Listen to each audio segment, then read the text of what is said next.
কালী নামটা শুনলেই কি মনে আসে? ওই ভয়ঙ্করী রূপ, তাই তো? কিন্তু ওই রূপের আড়ালে যে এক গভীর দর্শন, হাজার হাজার বছরের ইতিহাস লুকিয়ে আছে, সেটা আমরা অনেকেই জানি না। সাধক রামপ্রসাদ তো গেয়েছিলেন, কে জানে কালী কেমন।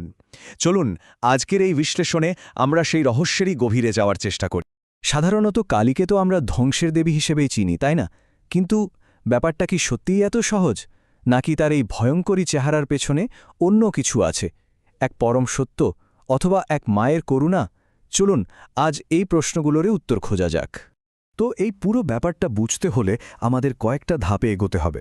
প্রথমে আমরা দেখব তার ওই ভয়ঙ্করী রূপটা, তারপর আমরা খুঁজে বের করব তার প্রাচীন ইতিহাস, এরপর জানব তার জন্মের সেই বিখ্যাত কাহিনীটা, তারপর বোঝার চেষ্টা করব তার রূপের আসল মানেটা কি, আর সব শেষে দেখব পরম সত্য হিসেবে তার জায়গাটা ঠিক কোথায়। আচ্ছা, তাহলে প্রথম ধাপ, তার ভয়ঙ্করী রূপ। মানে এই যে চেহারাটা, এটা আমরা সবাই চিনি, টিভিতে, ছবিতে, ক্যালেন্ডারে, সর্বত্র। এই রূপ দেখে কেউ ভয় পায়, আবার কেউ ভক্তি করে।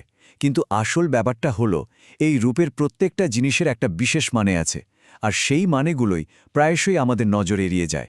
একবার ভাবুন তো দৃশ্যটা, ঘন কালো বা নীল গায়ের রং, 4 হাতে খড়গ আর একটা কাটা মুন্ড, গলায় ঝুলছে নরমুণ্ডের মালা, কোমরে কাটা হাতের কোমরবন্ধ, আর মুখ থেকে বেরিয়ে আসছে টকটকে লাল জিভ। এখানেই শেষ না, তিনি দাঁড়িয়ে আছেন তার স্বামী স্বয়ং শিবের বুকের উপর। মানে দেখলেই তো একটা ভয় লাগারই কথা, তাই না? আর ঠিক এই জায়গা থেকেই তাকে ভুল বোঝার শুরুটা হয়। অথচ এই সব কিছুর পেছনেই কিন্তু একটা গভীর দর্শন আছে।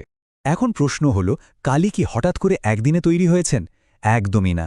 তিনি আসলে ভারতে হাজার হাজার বছর ধরে চলে আসা যে মাতৃ উপাসনা বা শক্তি পূজা, তারই একটা অংশ। তার শিকড় যে কতটা গভীরে, সেটা ভাবলে অবাক হতে হয়। এই যে টাইম লাইনটা, এটা দেখলে ব্যাপারটা আরও পরিষ্কার হবে। দেখুন, আজ থেকে প্রায় 11,000 বছর আগে ভারতের সোন উপত্যকায় মাতৃশক্তি পূজার প্রমাণ পাওয়া গেছে। ভাবা যায়, এরপর সিন্ধু সভ্যতার সময়কার সিলমোহর, তারপর বৈদিক স্তোত্র, আর শেষে এসে মোটামুটি 5ম শতাব্দীতে দেবী মাহাত্ম্যম বা শ্রী শ্রী চণ্ডী লেখা হলো। আর এখানেই কালী তার আজকের পরিচিত রূপ আর কাহিনীটা পেলেন। মানে এই যে লম্বা একটা ইতিহাস, এটাই প্রমাণ করে যে তিনি এক সুপ্রাচীন ঐতিহ্যের ধারক। তো ইতিহাস তো জানা গেল, এবার আসা যাক সেই আসল গল্পটায়, যেখান থেকে কালীর এই বিখ্যাত রূপের জন্ম। এই গল্পটা আছে দেবী মাহাত্ম্যম গ্রন্থে, আর এই গল্পটাই বলে দেয় কেন তার রূপ এত ভয়ঙ্করী। গল্পের ভিলেনের নামটা কিন্তু বেশ ইন্টারেস্টিং। রক্তবীজ, নামের মধ্যেই তার ক্ষমতার রহস্য লুকিয়ে আছে। রক্ত আর বীজ, মানে তার প্রতি ফোঁটা রক্তই ছিল এক একটা বীজের মতো। আর এই অদ্ভুত শক্তি দেবতাদের কাছে একটা দুঃস্বপ্নের কারণ হয়ে দাঁড়িয়েছিল। ব্যাপারটা কি হয়েছিল? যুদ্ধক্ষেত্রে রক্তবীজের 1 ফোঁটা রক্ত মাটিতে পড়ছে, আর সেখান থেকে আর একটা রক্তবীজ জন্মাচ্ছে। 1 থেকে 2, 2 থেকে 4, এভাবে তো আর যুদ্ধ জেতা যায় না। দেবতারা তো প্রায় হেরেই গেছিলেন। ঠিক তখনই প্রচণ্ড ক্রোধে দেবী দুর্গার কপাল থেকে বেরিয়ে এলেন কালী, আর তিনিই একমাত্র উপায়টা খুঁজে বের করলেন। রক্তবীজের রক্ত মাটিতে পড়ার আগেই তিনি নিজের বিশাল জিভ দিয়ে সেই রক্ত চেটে নিতে লাগলেন। ভাবুন একবার, এভাবেই তিনি একাই গোটা অসুর বাহিনীকে শেষ করে দিলেন।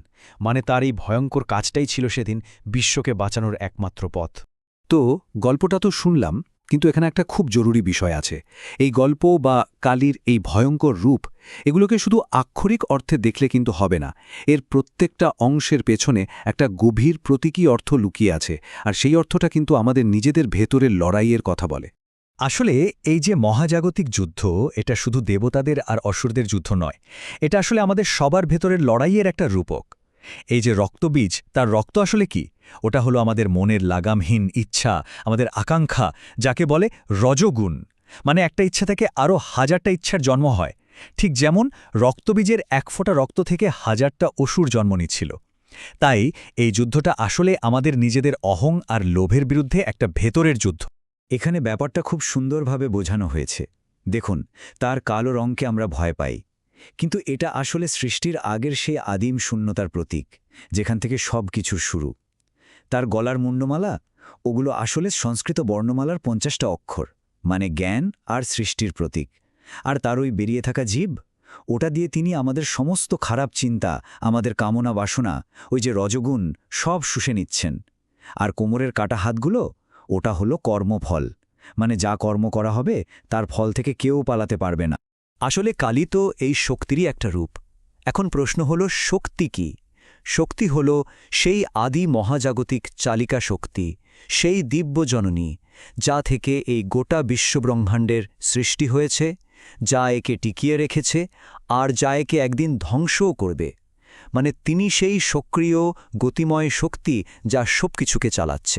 তাহলে এই সমস্ত প্রতীকের মানে বোঝার পর আমরা কালীর আসল রূপটা বুঝতে শুরু করি। তিনি কিন্তু কোনো একটা নির্দিষ্ট মূর্তির মধ্যে বাধা নন। তিনি আসলে সেই পরম সত্য যা যে কোনো রূপ বা আকারের ঊর্ধ্বে। দেবী মাহাত্ম্যম গ্রন্থে দেবী নিজে কি বলছেন শুনুন। তিনি বলছেন, একৈবাহম জগত্যত্র দ্বিতীয়া কামমাপরা। এর মানে হল, এই জগতে আমি একাই আছি, আমার বাইরে দ্বিতীয় আর কে আছে? ভাবুন একবার, এই একটা কথাই বুঝিয়ে দেয় যে তিনি অদ্বিতীয়, তিনিই সবকিছু। তাহলে শেষ পর্যন্ত আমরা কি বুঝলাম? কালী আসলে ধ্বংসের দেবী নন, তিনি রক্ষা করার জন্য ধ্বংস করেন। কি ধ্বংস করেন? আমাদের অহংকার, আমাদের মায়া, আমাদের আসক্তি। তার ওই ভয়ঙ্কর রূপটা আসলে আমাদের চোখে আঙুল দিয়ে দেখিয়ে দেয় যে ভালো, মন্দ, সুন্দর, কুৎসিত এই সব কিছুর ঊর্ধ্বে একটা পরম সত্য আছে। আর তিনি আমাদের এই জন্ম মৃত্যুর চক্র থেকে মুক্তি অর্থাৎ মোক্ষের পথ দেখা। তাহলে শেষে এসে একটা প্রশ্ন কিন্তু থেকেই যায়। কালীর ধ্বংস যদি অশুভকে সরিয়ে একটা নতুন শুরু করে, তাহলে আমাদের নিজেদের জীবনে এমন কোনো মায়া, কোনো অহংকার আছে যেগুলোকে ধ্বংস করলে আমরাও একটা নতুন, আরও ভালো জীবনের দিকে এগোতে পারি? এটা কিন্তু ভাবার মতো একটা বিষয়, তাই না?